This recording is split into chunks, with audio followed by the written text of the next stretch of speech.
Se você hoje caminha com seus 2 pés, eu sou a responsável. Se você sente o sabor delicioso de uma comida, eu sou a responsável. Se você já sentiu a explosão de um orgasmo,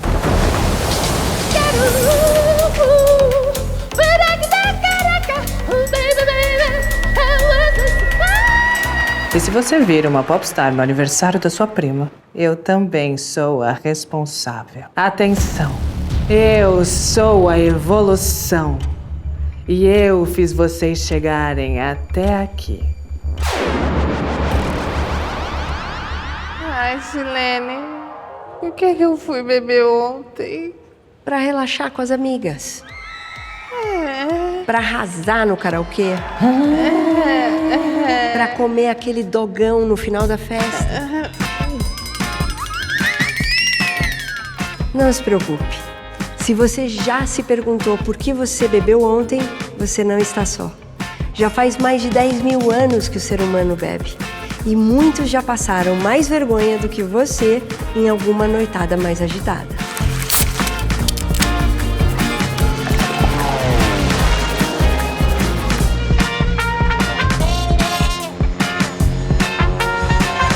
Estamos hoje em Ribeirão Preto, cidade do interior paulista que já foi a capital do café, a capital do chopp e a terra de Santos Dumont. Um ícone brasileiro que alçou voos antes inimagináveis. Quando eu era criança, as pessoas riam de mim por eu dizer que o ser humano voa. E eu vou criar a máquina de voar. Santos Dumont adorava bebidas alcoólicas. Não almoçava sem cerveja, não jantava sem vinho e deixava o melhor champanhe para as horas refrescantes. As invenções são, sobretudo, o resultado de um trabalho teimoso. Não só as invenções, também nossa própria evolução, que é fruto do processo de seleção natural, igualmente teimoso e longo. Fica quem está mais adaptado e tem mais chances para sobreviver.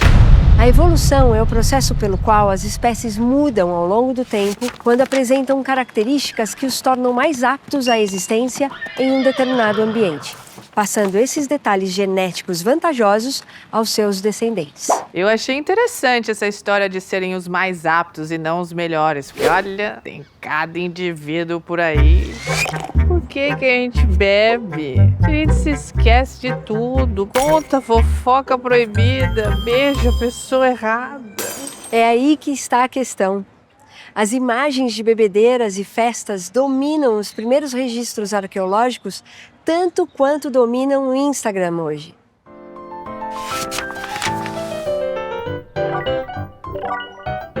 Deveria nos intrigar mais do que realmente intriga o fato de que um dos maiores focos da engenhosidade humana ao longo dos últimos milênios tenha sido como ficar bêbado. O quê?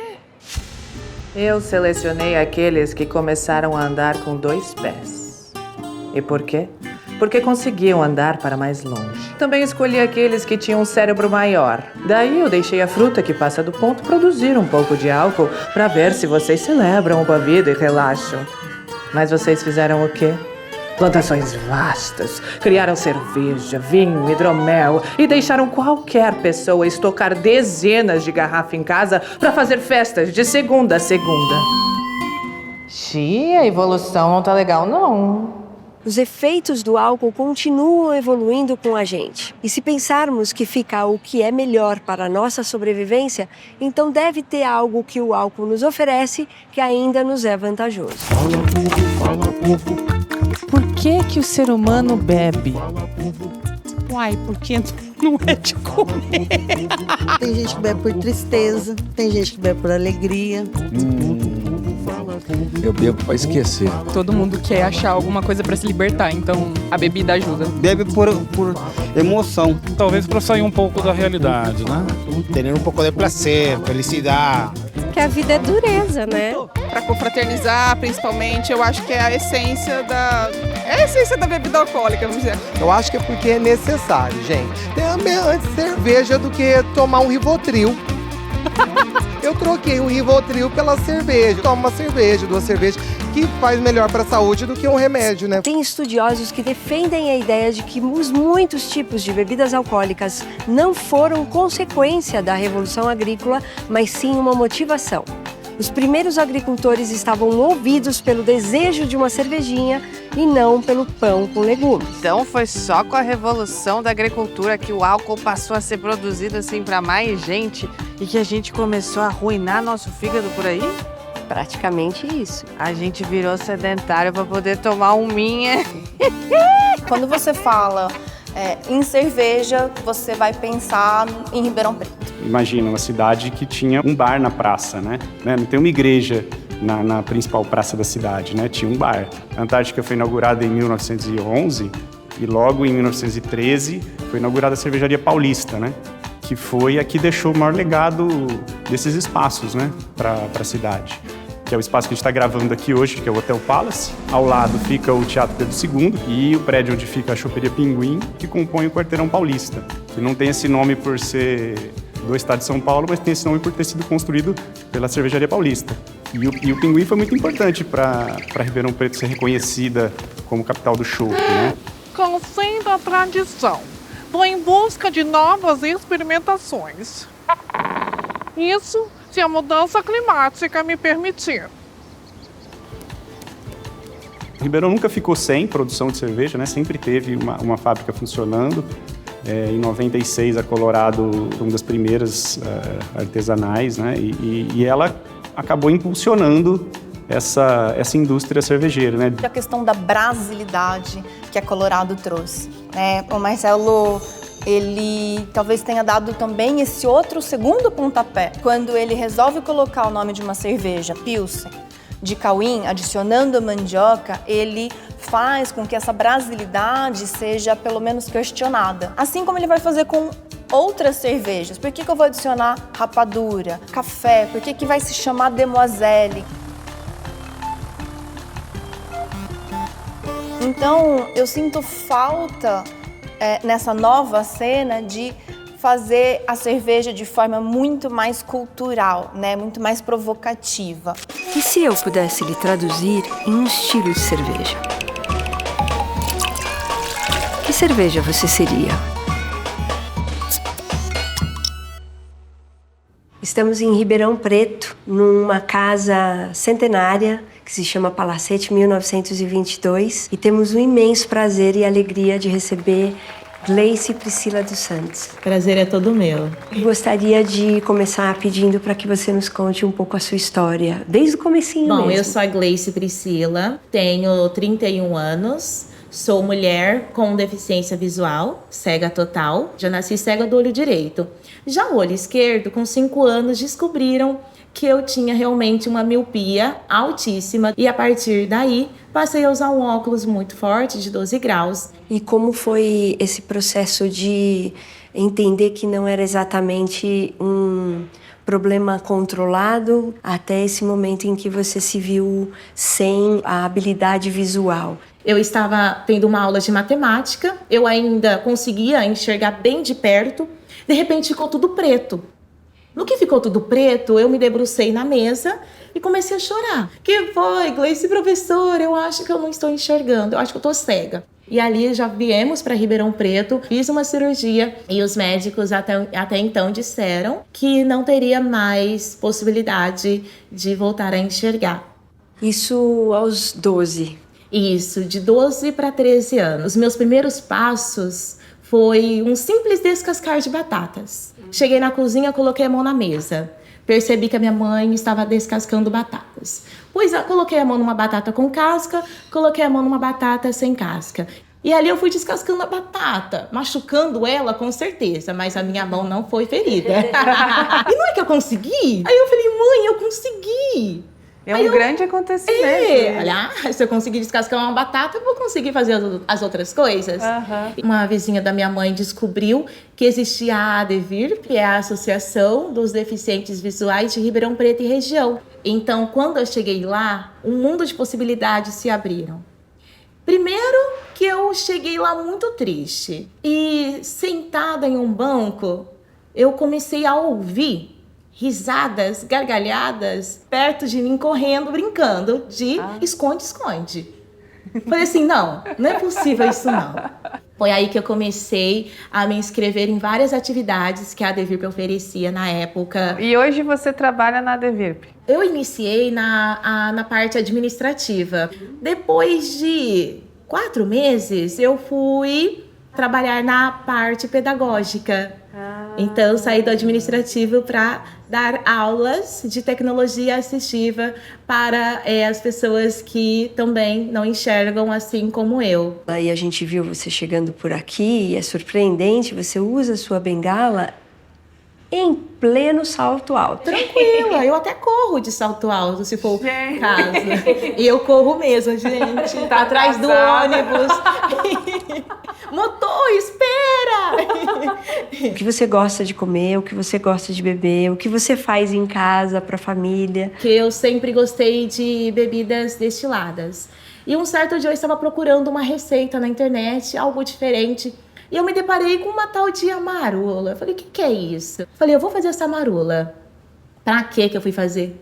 Eu faço até hoje, repasso a receita para os meus amigos, eles fazem em casa, mas eles falam, Gleice, não adianta, a sua marula é diferente. E aí eles compram os ingredientes para eu preparar. A gente tem um pouquinho para provar por aqui, porque eu sei que você trouxe debaixo do braço. Eba!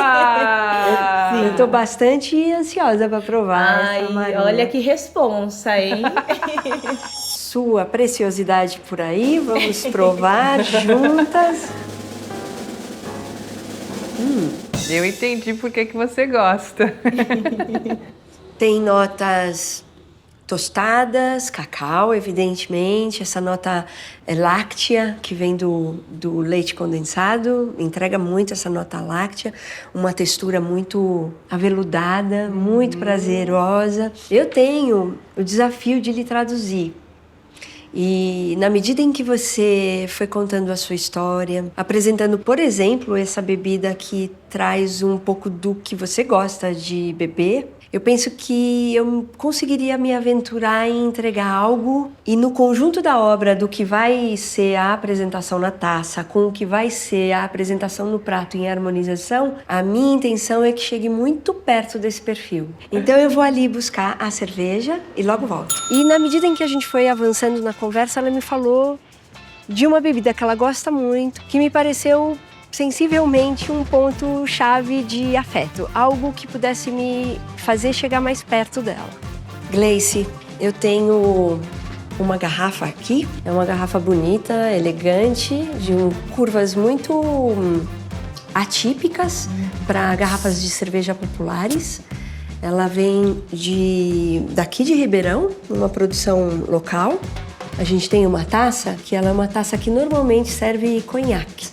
Ela tem um pé ligeiramente curto, não é um pé tão alto como, por exemplo, uma taça Flute, uma taça de espumantes, que é mais alongada. E essa cerveja é do estilo Imperial Stout. É uma cerveja cor negro profundo, não é translúcida, uma textura aveludada quando a gente gira o líquido na taça, porque ela forma o que a gente chama de lágrimas. Quando uma bebida é mais alcoólica, ela tem uma estrutura que faz com que ela apresente o que a gente chama de lágrimas. A sua marula tem lágrimas, que é alcoólica também, assim como essa Imperial Stout. E agora eu vou sugerir que a gente aproxime o nariz primeiro. E eu gostaria de... Antes de que eu fale qualquer coisa, eu gostaria que você pudesse falar o que você está sentindo por aí. Tá. Ela tem um doce, mas eu não consigo distinguir qual seria, né, esse adocicado. Essa nota doce? Essa nota. A sua marula tem. É o cacau. Bravíssima! É o cacau. E mais que isso, além do cacau, tem uma nota tostada ponto mais intenso, que é o café. A sua história. A é nossa muito linda. História.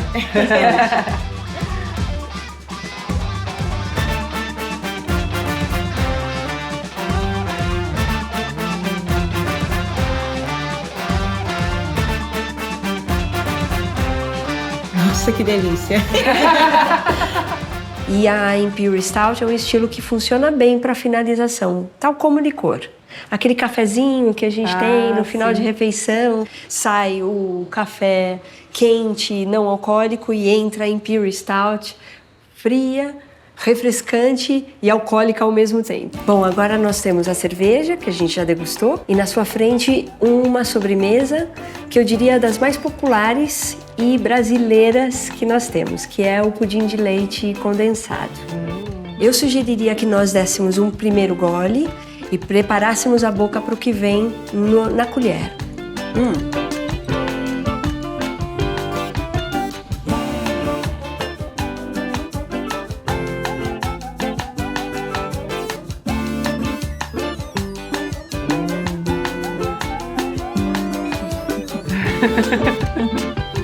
Tia Marula. É isso que eu queria. Que bom. Que bom que eu cheguei nisso que é a sua bebida preferida. Porque eu estava muito apreensiva com a ideia de alcançá-la com uma bebida que você gosta, mas que não explora tanto.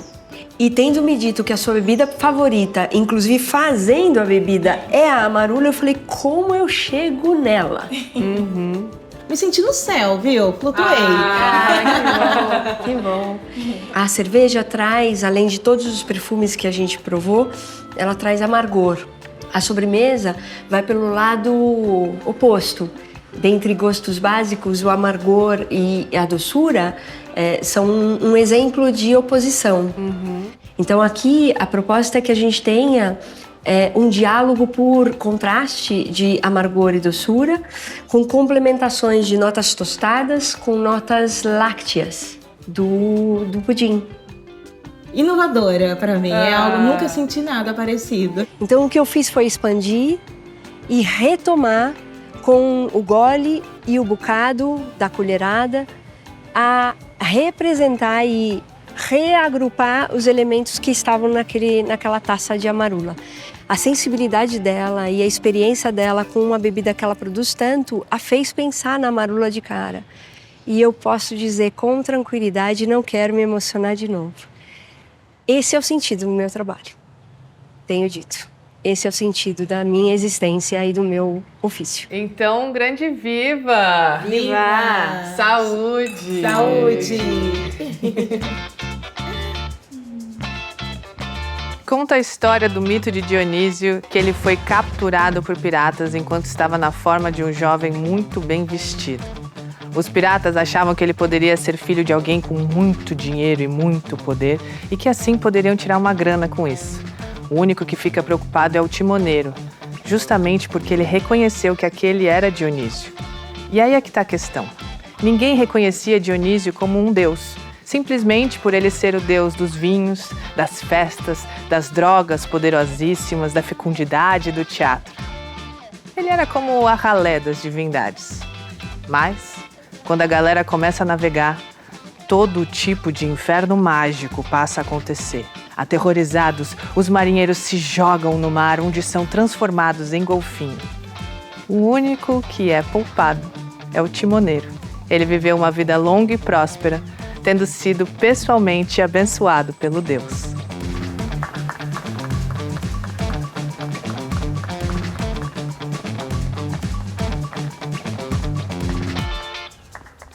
Eu gosto dessa história, porque mostra como existe um poder enorme na intoxicação, que é representada aqui por Dionísio. A humanidade busca o prazer e precisa dele. Moralismos à parte, a gente deve entender os perigos e os benefícios do álcool. Um deus e uma ameaça. E cabe a gente saber bem navegar essas águas.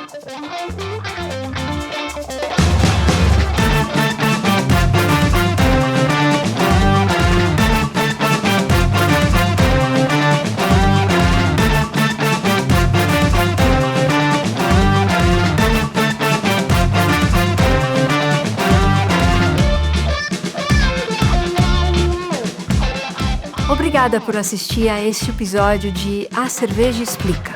Na página do nosso site, você encontra mais informações sobre estas histórias e cervejas.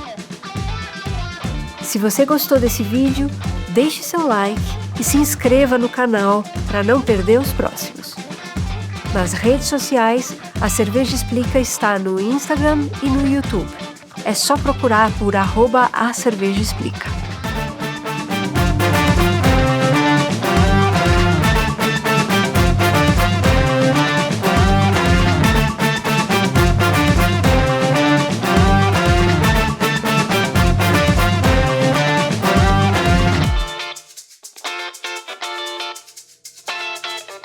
Quem bebe menos, se diverte mais. Aprecie com inteligência.